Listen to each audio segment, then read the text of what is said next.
अस्सलाम वालेकुम व्यूअर्स। लाखों करोड़ों दुरूद शरीफ आका हज़रत मोहम्मद रसूलुल्लाह सल्लल्लाहु अलैहि वसल्लम पर अल्लाह ताला हमें मक्का और मदीना की हाज़री नसीब फरमाए।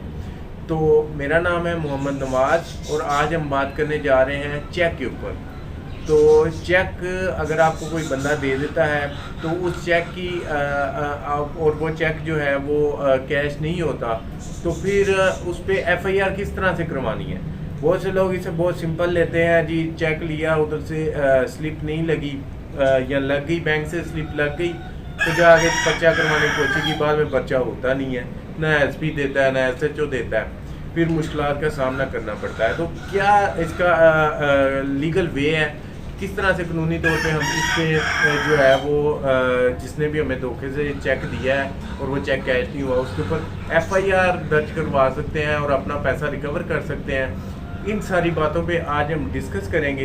आज की वीडियो सिर्फ और सिर्फ चेक के मुतालिक है कि चेक के जो मामला हैं उसे किस तरह से डील किया जा सकता है।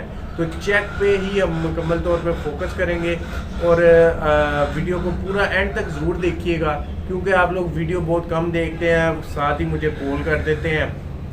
तो कॉल आप करेंगे, आपको मैं कॉल पे भी जवाब दूंगा, लेकिन वहाँ पे ओबियसली मैं चार्ज करूँगा। तो बेहतर है कि आप वीडियोस को पूरा देख लिया करें ताकि आप किसी किस्म के चार्जेस से बच सकें। अगर आप फिर भी कोई बात समझ नहीं आती तो मेरा ये नंबर जो है वो नीचे चल रहा है, आप इस नंबर पे कॉल करके मुझसे रब्ता कर सकते हैं। तो चलिए शुरू करते हैं आज की वीडियो।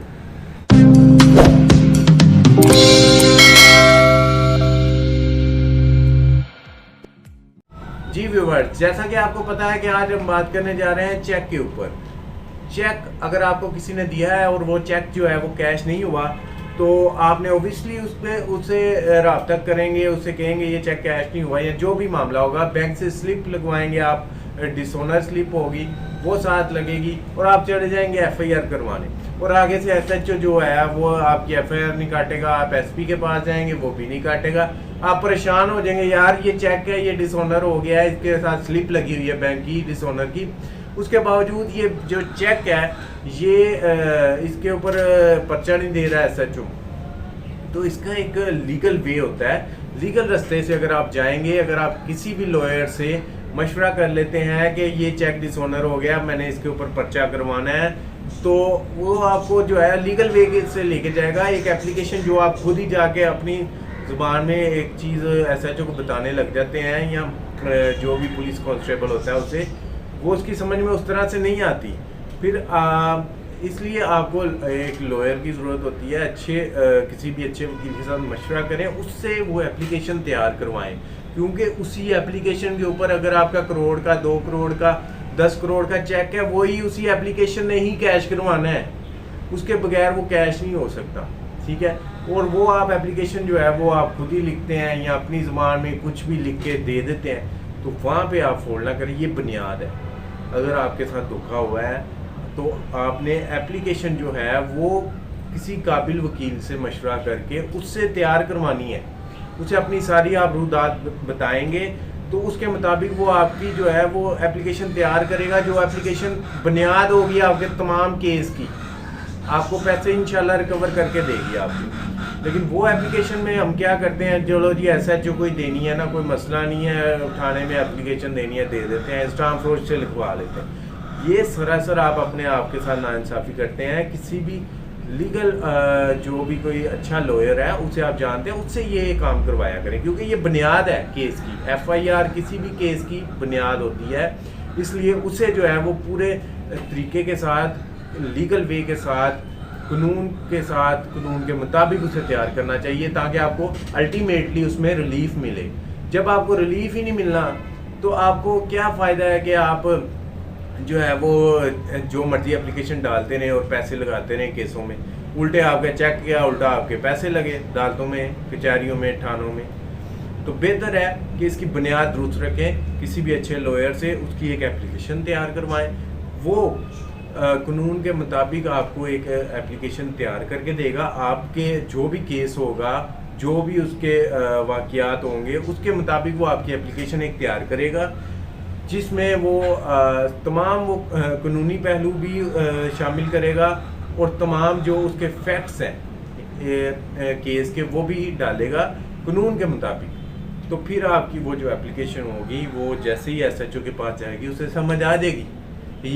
ये जो एप्लीकेशन है वो आपको खुद कह देगा। मोस्टली ऐसे बंदे जो मेरे से जाते हैं वो मुझे कह देते हैं यार एप्लीकेशन दे के ही वो महरत जो था कांस्टेबल वो हमें कह रहा था कि ये वकील ने लिखी है।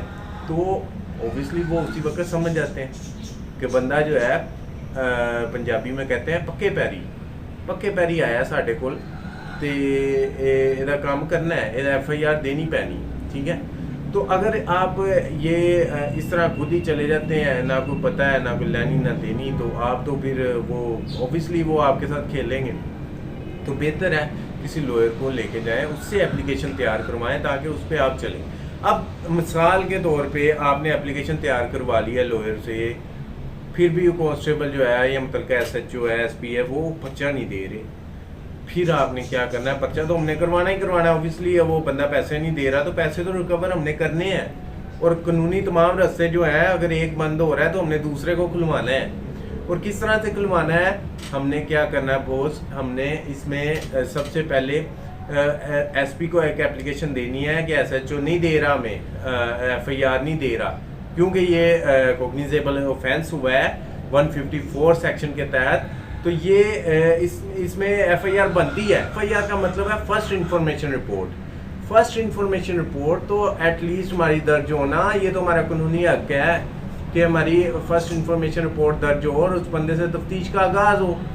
यही हम सिंपली चाह रहे होते हैं, लेकिन वो भी हम पर्चा जो है वो दर्ज नहीं करवा पा रहे होते। लेकिन अगर SHO भी पर्चा नहीं देता, SP को हम एक एप्लीकेशन मूव करेंगे कि जनाब ये SHO हमारा जो है FIR नहीं दर्ज कर रहा, तो उसके बाद क्या होगा? उसके बावजूद भी SP के कान पे भी झूम नहीं रही थी, तो फिर हम क्या करेंगे? फिर हम उसमें फौरी तौर पे SP को जो एप्लीकेशन दी होगी उसकी कॉपी लगाएंगे, SHO को जो कॉपी दी होगी उसकी कॉपी लगाएंगे। फौरी तौर पे हम सेशन जज साहब के पास 22 से भी रिट कर देंगे, ठीक है। कानून के मुताबिक सेक्शन 22A और 22B इनके मुताबिक जब भी आपके साथ कोई ज़्यादती होती है और SHO SP जो है वो उसकी FIR दर्ज नहीं कर रहे होते, तो इस सेक्शन 22AB के तहत हम सेशन कोर्ट में फौरी तौर पर रिट दायर कर सकते हैं कि ये जनाब हमारा जेन्युइन मसला है और ये लोग हमारी FIR दर्ज नहीं कर रहे। और फिर वहाँ पे जो है 90% चांसेस होते हैं, अगर आपके पास वाकई ज़्यादती है, ये सारी चीज़ आप सबूत के साथ कोर्ट में साबित करते हैं, तो आपको वहाँ से FIR के ऑर्डर मिल जाते हैं। गो के उन ऑर्डर्स को दूसरी पार्टी जो चाहे वो जो भी उसमें जिसको नुकसान होता है उस ऑर्डर का, वो चाहे तो हाई कोर्ट में अपील कर सकती है। लेकिन जैसे ही वो ऑर्डर पास होते हैं उसके बाद वो 1-2 दिन के अंदर FIR हो जाती है। तो ये FIR करवाने का ये तरीकाकार है। अब हम क्या करते हैं? हम कभी इधर जा रहे हैं, कभी उधर जा रहे हैं, कभी उसको पैसे दे रहे हैं, कभी उसको। ये तरीकाकार नहीं है, ये लीगल वे है। अगर आपको किसी किस्म की भी, ये तो मैं चेक की अभी बात कर रहा हूँ, लेकिन चेक के अलावा भी किसी किस्म की भी कोई भी किसी के साथ ज़्यादती हुई है, किसी के साथ कोई रॉबरी हुई है, या किसी ने इवन के किसी के मारा पीटा है, या कुछ भी मामला है, किसी भी मामले में अगर ये पर्चा नहीं हो रहा, आपका FIR नहीं हो रही, तो सेक्शन 22A भी आपके राइट्स को प्रोटेक्ट करता है और आपको FIR जो कि किसी भी शहरी जिसके साथ जाती हुई है उसका बुनियादी हक है उसे दिलवाता है। तो वो भी सेशन कोर्ट से ऑर्डर हो जाते हैं FIR के, तो फिर SHO को मजबूरन वो FIR देनी पड़ती है। तो ये मामला है कि अगर आपको कोई चेक देता है तो उस पर FIR कैसे करवानी है। अब एक और मामला इसमें आ जाता है, ये बड़ी गौरतलब बात है, ये मुझसे बहुत से लोग पूछते हैं।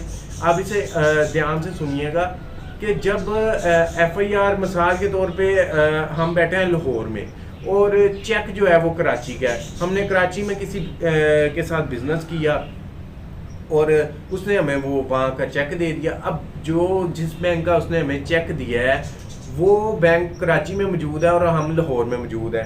अब मिसाल के तौर पे अब हमने उसके ऊपर एफआईआर करवानी है और हमारे पास इतना टाइम नहीं है कि हम कराची जा सकें और वहाँ पे उस पर एफआईआर करवा सकें और ये सारे मामला, तो आपको बिल्कुल परेशान होने की बिल्कुल भी ज़रूरत नहीं है।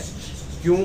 क्योंकि इसमें आपको पास कराची का चेक हो, चाहे इस्लामाबाद का हो, चाहे पेशावर का हो, किसी भी शहर का आपके पास चेक हो, आप जहाँ पे मौजूद हैं, आपका बैंक जहाँ पे मौजूद है, आपने उस बैंक में वो चेक जो है प्रेजेंट करना है और वहाँ से ऑब्वियसली वो 1-2 दिन में उसकी रिपोर्ट आएगी। वो डिसऑनर अगर हो जाता है तो उसकी डिसऑनर स्लिप लगेगी। फिर अगर आप मिसाल के तौर पे लाहौर में थे और लाहौर में आपने किसी बैंक में वो चेक प्रेजेंट किया और उसके बाद वो चेक डिसऑनर हो गया और फिर लाहौर की कोर्ट्स की जुरिस्डिक्शन में आ जाता है मामला, तो जैसे ही लाहौर में आप इजीली उसमें केस कर सकते हैं, केस करके आप उसमें एफआईआर करवा सकते हैं, एफआईआर करवा सकते हैं। उसके बाद आपने एफआईआर करवा ली।